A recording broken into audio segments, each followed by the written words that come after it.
O Roberto Mota mencionou as pautas de segurança pública, né? São várias iniciativas que vêm sendo debatidas e há uma leitura sobre de que maneira, quais podem ser as consequências de um projeto que acaba em algum momento colidindo com outro. O relator do PL da redução das penas no Senado, Esperidião Amin, afirmou que a anistia geral poderia ser incluída no texto por meio de uma emenda, afirmando não existir nenhum impedimento jurídico para isso. Apesar de ser favorável ao perdão, o senador não se comprometeu a incluir essa medida no seu relatório, mas disse que considera muito provável que algum parlamentar apresente essa sugestão. Na Câmara, a proposta só foi aprovada após acordo entre Centrão e oposição para que a anistia não fosse pautada, que também teve o aval de Jair Bolsonaro. Chamar o Diego Tavares, as articulações agora no Senado para o PL da dosimetria e a possibilidade de algum senador apresentar uma emenda sugerindo anistia ampla, geral e restrita. Acredita que haja alguma possibilidade disso passar no Senado? Porque obrigatoriamente teria que voltar para a Câmara, né, Diego? 2 minutos. Canhato, possibilidade nós sempre temos. Essa possibilidade aventada pelo Esperidião Amin, quase como aí uma sugestão aos demais senadores, ela é válida, talvez seja possível, mas ela coloca essa questão da dosimetria e anistia em uma grande sinuca de bico jurídica.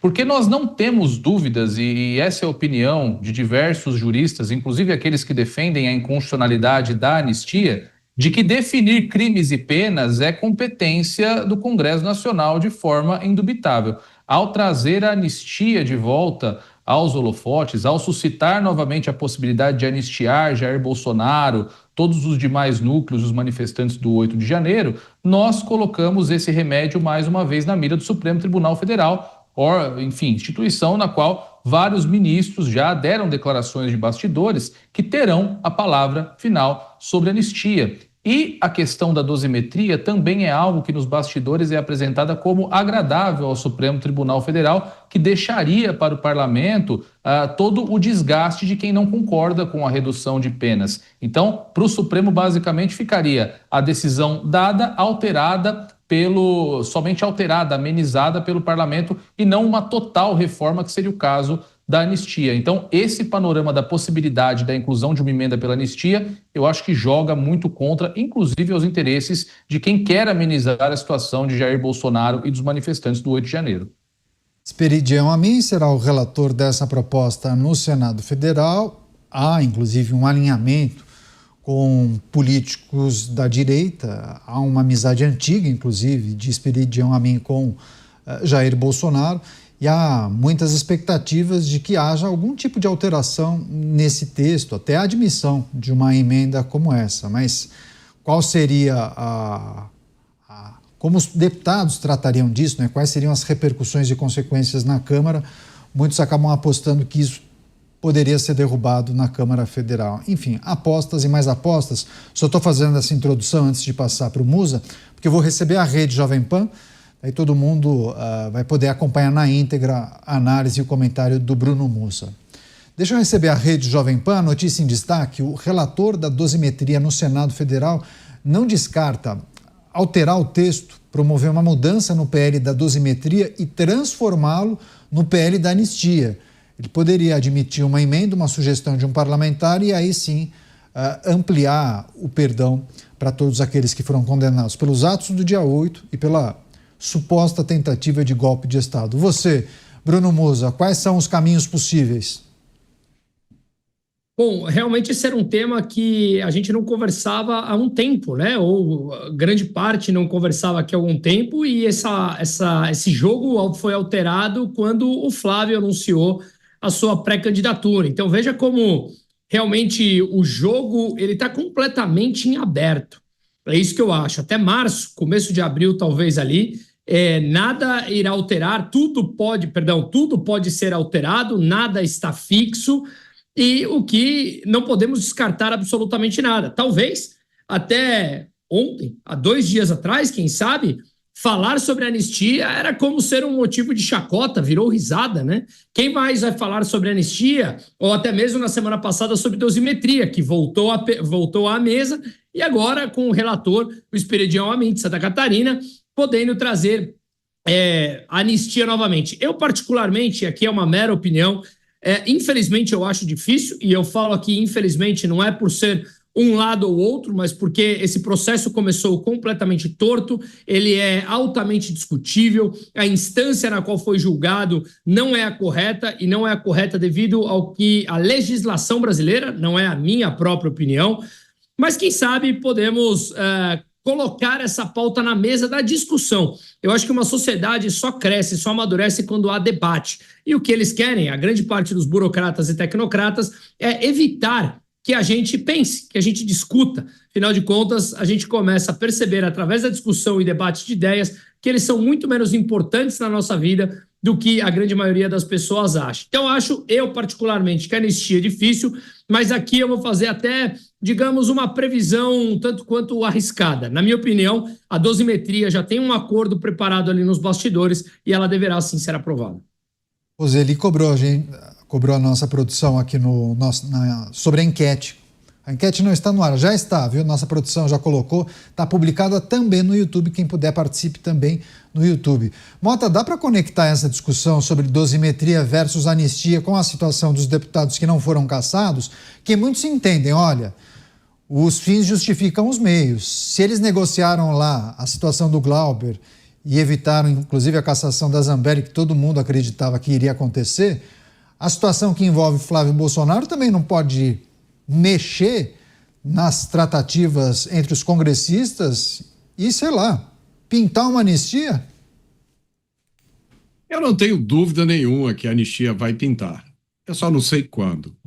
Eu acho que num momento de grande confusão moral, política, onde você não consegue entender o que está acontecendo mais, fique com as suas convicções. Pronto. Eu acho que essa é a receita. Eu sempre defendi aqui que o único caminho é a anistia. Qualquer outra coisa não vai funcionar. Esse tal, e aí eu queria chamar atenção para isso, esse tal PL da dosimetria, ele depende de um acordo que foi feito, segundo se diz, nos bastidores com os tribunais, tá?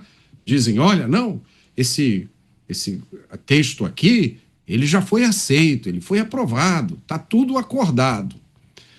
Quer dizer que a oposição, que defende a anistia, mas não conseguiu, aí vai pelo PL da dosimetria, a oposição está confiando em um acordo de bastidores do qual ela não participou.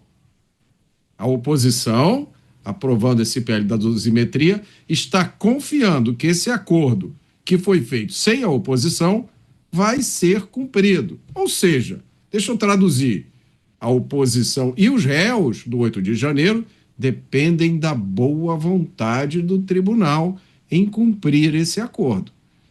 E se o tribunal não tiver boa vontade? Eu posso estar enganado, mas até pouco tempo atrás não estava falando de impeachment, a possibilidade de impeachment. Ora, se você está falando de impeachment, talvez os ministros não tenham boa vontade se você continuar falando de impeachment. Além disso, meus amigos, a gente não pode esquecer de um pequeno detalhe. Os réus vão continuar a ser réus, condenados em processos, com antecedentes criminais, com registros manchados e uma multa de 30 bilhões de reais a ser paga. Isso não é liberdade plena. Então, na minha opinião, não há outra solução verdadeira para essa situação que não seja anistia. Esse é um ponto importante. O Diego, alguns programas chegou a mencionar um possível acordo que seria feito entre integrantes de vários poderes a fim de resolver questões, né, pacificar o Brasil, se é que isso é possível. Mas, Diego, muitas coisas estão acontecendo, né? Informações, revelações, detalhes de contratos, enfim, mil coisas acontecem. O noticiário acaba expondo essa situação, figuras acabam sendo expostas. Isso ajuda ou atrapalha o processo? Isso que o Mota disse também é muito importante, né? Falava sobre um acordo para avançar com a dosimetria. E se avançarem mais um pouquinho. Não, vamos tentar agora uma anistia. Poxa, mas está fora do acordo. E aí? Não pode algum partido com 3 parlamentares decidir ajuizar uma ação e travar, inclusive a dosimetria no Supremo? Pois é, esse é exatamente o receio, Caniato, e a grande dificuldade que nós temos. No Congresso Nacional são mais de 600 legisladores, já no Supremo Tribunal Federal são só 11 ministros. Então, é muito mais fácil que o Supremo Tribunal Federal encontre um consenso acerca de seus interesses, inclusive seus interesses institucionais, do que o parlamento. E aí a gente tem que colocar nessa receita também toda essa desorganização da oposição que nós estamos levantando aqui até agora. Então, eu acho que seria uma estratégia praticamente suicida, independentemente da viabilidade ou não da manutenção desse acordo, e está muito claro que existe um acordo. Para mim, isso fica muito claro quando o relator escolhido é o deputado Paulinho da Força e não há da oposição qualquer manifestação contrária a essa escolha, mesmo se tratando de um parlamentar de esquerda, justamente porque se trata de um parlamentar de esquerda que tem amplo trânsito, tanto no parlamento quanto no Supremo Tribunal Federal. Então, a existência de um acordo, para mim, está muito clara. E quando nós avançamos para outros termos, aí você entra numa zona nebulosa de que tudo pode acontecer. E aí eu repito aqui mais uma vez, muitos ministros já declararam nos bastidores que uma anistia seria revisitada pelo Supremo Tribunal Federal. Uma fala, inclusive, muito antirrepublicana, porque deixa claro que ministros estariam atuando ativamente, provocando parlamentares para que esses parlamentares provocassem a Suprema Corte, haja vista que o Poder Judiciário só age mediante provocação. E que, se isso de fato acontecesse, não seria do parlamento a última palavra sobre a situação de Jair Bolsonaro e de todos os envolvidos na suposta trama golpista e também nas manifestações do 8 de janeiro. Então, é aquela história, o bom é inimigo do ótimo. Se não dá para ter o ótimo, que foquem no bom, que tentem, pelo menos de alguma forma, amenizar essa situação e ir ao encontro daquilo que você colocou como pacificação do Brasil. Porque, do contrário, nós teremos novas eleições em 2026 extremamente polarizadas e, como nós sempre frisamos aqui, com uma franca possibilidade de continuidade do governo que aí se encontra. Então, a alteração do acordo, desse acordo que existe nesse momento, seria uma estratégia praticamente kamikaze da direita brasileira, que foquem no PL da dosimetria, que é factível e tem boa aceitação por todos os atores envolvidos. Vários aspectos sendo analisados pelos nossos comentaristas. Quer fechar alguma contribuição adicional, Musa, por favor? Não, eu acho que eu concordo muito com o Mota. Isso aí deveria passar pela anistia, sim ou sim. Mas, infelizmente, no Brasil, as negociatas, elas valem muito mais. E o que eu sempre costumo falar, nós somos os financiadores disso, os pagadores de impostos. Nós somos coercitivamente obrigados, obviamente, a financiar esse tipo de negociata, que cada vez está mais explícito debaixo dos nossos olhos e cada vez também mais complicado de questionar.